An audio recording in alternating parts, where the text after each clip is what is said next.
Fearless family, welcome back to another episode. We are up to episode number 7 now, which is incredible.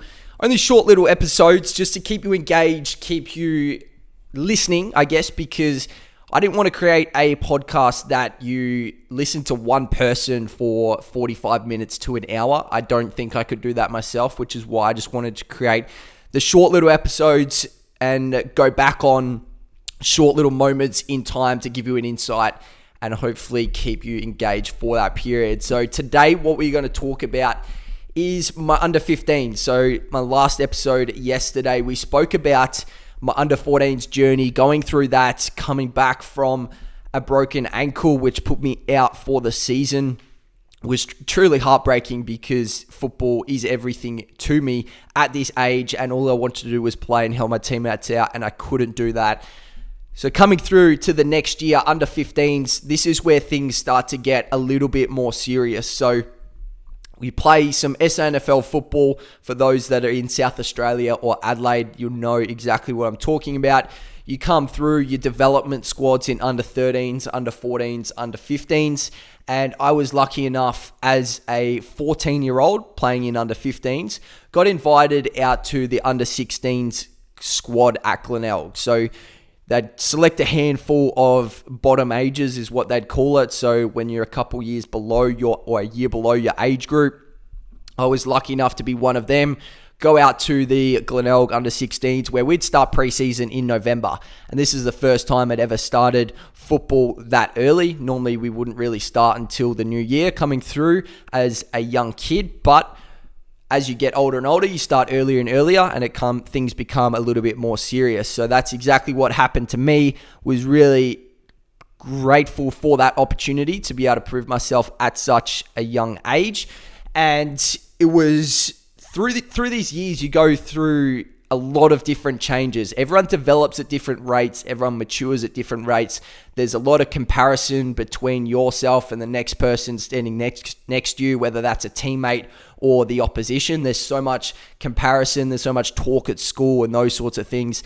That's one thing I hated about school, was just everyone comparing themselves to each other, everyone wanting to be the cool kid of the school and those sorts of things. It's something that I really, really didn't like. And going through this period, that's one big thing that I did struggle with, was comparing myself to other people that I knew who were playing at other clubs that were my teammates, who were in a better position than me, that might get a few more kicks than me on the weekend. And that's what I wanted to talk about today. So going through that little period, I was lucky enough to play a handful of games at under 16 level as a 14-year-old. And the gap between a 14-year-old and a 16-year-old at that stage for me, because I was a little bit of a late developer, was pretty big. And I was scared. I was timid looking back on it now. And honestly, I don't know how I was playing sort of at that level, because early on, I definitely wasn't performing that well. And it's something that I spoke regularly about with mum and dad. After each game, we'd sort of go through, see what they thought of the game, see what I thought of the game, how I played. And I wasn't really performing at the level that I wanted to. Obviously, that fear of getting hurt was a big one, being so skinny, so light framed, coming up against bigger bodies, and just wanting to fit in, because I was a 14-year-old playing with guys that were either a year or two ahead of me, and I just wanted to fit in. And I think that's natural. It happened to my younger brothers as well. But my biggest piece of advice is go out there and show them your strengths.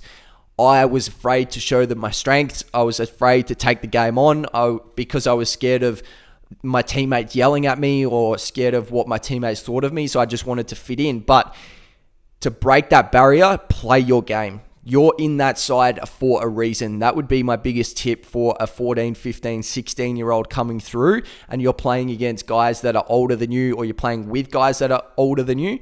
Go out there, play your game, because you're in that side, and the coach knows that as well. You're in that side. If you've got a good coach, they'll be telling you this as well. Go out, play your natural game. Don't worry about having to stand a meter in a different position just so the coach doesn't get angry, because if you're going to get the ball at the end of the day, they're not going to be that mad. If you're going to run inside the 50 as a winger and kick a goal, they're not going to be that mad. And it's something that I struggled with growing up, coming through, was just trying to fit in. I feel like because I had a little bit of a name and I didn't want to tarnish that name, I just did whatever I had to sort of scrape by and yes, make the teams and that sort of thing, but just scrape by and wasn't brave enough to put myself out there and play some really dominating footy, which I know I could have. And towards the back end of that under 16s year at Glenelg as a 14-year-old, I started to play some better footy because I started to get a little bit more comfortable, release the shackles a little bit and just say, you know what, I'm not playing the best footy that I would like. I'm just going to go out there and play footy. And the last couple games of under 16s probably secured a final spot for me because I played some good footy and I got into the best players and those sorts of things. So being able to release those shackles and try not to worry too much about what other people think is going to progress your footy a lot quicker, and it's going to make you grow up in the real world as well. And it's what I love about sport is there's so many different dimensions and it can help with so many different areas in life, not just the exact moment that you're living now, but you'll look back on it in 4, 5, 6, 10 years time and go, wow, that taught me so much. But yes, that is the biggest piece of advice for that, because we also had an under 15s carnival as well. And going from under 16s to under 15s, you're obviously expected to play really well because you've played against older kids. All right, now you're coming to play against kids that are your age and you're expected to just dominate, go out there and play. And that's exactly what I expected of myself. And I probably didn't put in the work on the footy field in terms of work rate to be able to make the most of those opportunities. I just thought it was going to come to me. I thought the ball was just going to land in my lap and I would go out there and do my thing because I have played at a high level. I don't think that switch of getting to every contest was at the level that it needed to be. And that sort of affected my under 15s carnival. Was lucky enough at this age as well to also play in the under 15s state team. So we went through a trial process there, and whenever a state trials comes around, you always get super nervous because you want to perform and you want to play well, but you've got a limited time to do that because some of them may watch your SNFL footy, but for other people, it's just what they see on the day and they make cuts straight away. So if you don't impress straight away, it does make it really difficult. And I was, lucky enough to make that state team. And I can't remember. I spoke about James Rowe a little bit in my previous podcasts, and I can't remember if he made that team, but made that team. Again, same thing. You come up against the better players in the state, and I always struggled because I just wanted to fit in because I was playing with blokes that, one, I've never played before, I don't really know that well, and just wanted slide on through for whatever reason. I feel like there's a subconscious reason that I was doing that, and maybe I'm still not aware of it just yet, but for whatever reason, I would never play that well in the state carnivals. I look at myself now and I go, I love the big stage. I want to play in front of thousands and thousands of people, and I love when heaps of family and friends come and watch and I try and perform the best that I can. But back then, I was just like, coming up against better players was, for whatever reason, just took me down a notch, took my confidence out of me. And confidence is such a big thing in sport, and you need that. So out of this podcast, what I want you to take away is you're not going to play your best game every game. That's just, it is what it is. But if you're consistently not performing and you're wondering why and you feel like you're just trying to fit in, what I will say to you is, you are in that side for a reason. The coaches see something in you for a reason. And if you need to, go and ask them. Go and ask them why you're in that side, why you're in that training squad. What do they see in you? And what they see in you, that's what you want to show to them as much as you can. All right? Prove to them that your strengths are the best thing about you. Yes, you're always going to have weaknesses. I still have weaknesses myself, and those weaknesses will change along the way. But if you can just focus on your strengths and really impress with those strengths, they're going to pick you in that side for your strength. They're not going to pick you for your weaknesses. So don't worry about your weaknesses when it comes to those big training sessions and those big games. You can go and work on your weaknesses outside of that.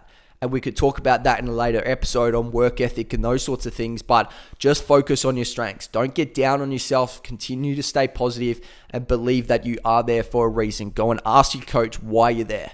And that'll give you the confidence to go out there and absolutely smash it. I never had a coach that come up to me at that age and said, you're in this team for this reason. Go show us why we want to pick you. Like, imagine if you had a coach that come up and said that to you. I'd be like, holy shit, like, he actually cares about me. He's talking to me. He wants to see what I can do. I've never had a coach that's done that. Like, and that's where I feel like a lot of the development in that area for coaches can be better, because if you're a kid at that age and you're just trying to fit in and you're coming up against blokes that are better and older than you, a bit more experienced, bigger bodies, you need a little bit of reassurance sometimes. Yes, you need to hear about your negatives and what you need to work on, but the positives are going to have much more of an impact on that individual to go out and perform, because football's a confident sport. If you're confident and you're feeling good, you're going to play well. Things are going to fall your way. If you're feeling a little bit flat, you're feeling 5% off and you just need a little bit of a boost, you can get that from a coach. But if you don't give it to them, they're not going to perform where they need to be and where you want them to be. So that would be my advice to any coaches out there that are listening, but also to the footballers. Go and get off your ass. Go and ask your coach, what are you here for? And then go out and then deliver on that, because you're all talented. You can all work hard. Now just go out and show them. And at the same time, stay fearless.